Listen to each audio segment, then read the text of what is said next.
A few weeks later, Sophie goes back to the museum with her mom.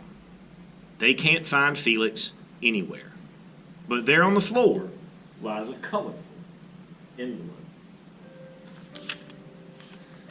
My dearest Sophie, I sure hope that this letter reaches you. I am terribly confused. There I was in the land of the Vikings, and suddenly I'm here. I think I must be somewhere beyond the moon, because I still haven't seen a single car. The people dress very differently and talk kind of like in the Robin Hood movie we saw together. So for yesterday I thought I was dreaming.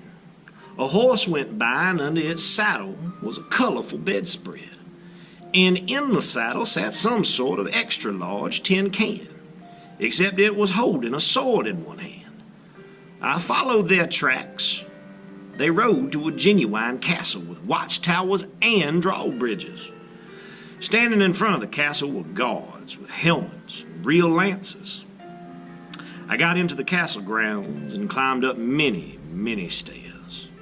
Up above there was a huge room with bright carpets hanging on the walls. Funny, huh? Then a kind of fairy came in. Maybe she was an actual princess. She was almost as pretty as you. Oh, I miss you, Sophie. Heartfelt greetings from Felix.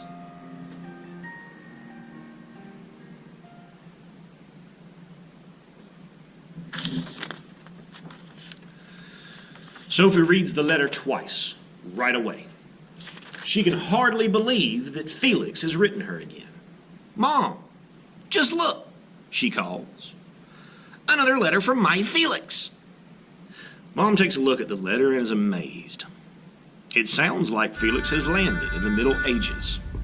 Sophie looks closely at the old pictures. There's one with a knight on a horse and a castle in the background, just like Felix described in his letter. Astounded, Sophie whispers, "How did Felix get to the Middle Ages?" And she wonders how Felix can come back to the 20th century from the Middle Ages. Mom doesn't know the answer to that question, but she does know someone who is an expert on the Middle Ages. The museum director. Anybody who has so many books, pictures, and maps must really know what's what, Sophie thinks a little later. She wonders if the museum director actually lives in his office. "Oh, yes," he says. "The splendor of the Middle Ages. See for yourself." Sophie loses track of time as the director spreads out plans of old castles. There is a watchtower, supply rooms, and way down at the bottom, Sophie can see a dungeon. "But do you know what a privy was?"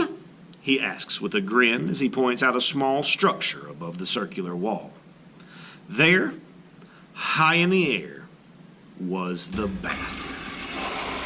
Sophie definitely has to tell Lena, Julius, and Nicholas about this.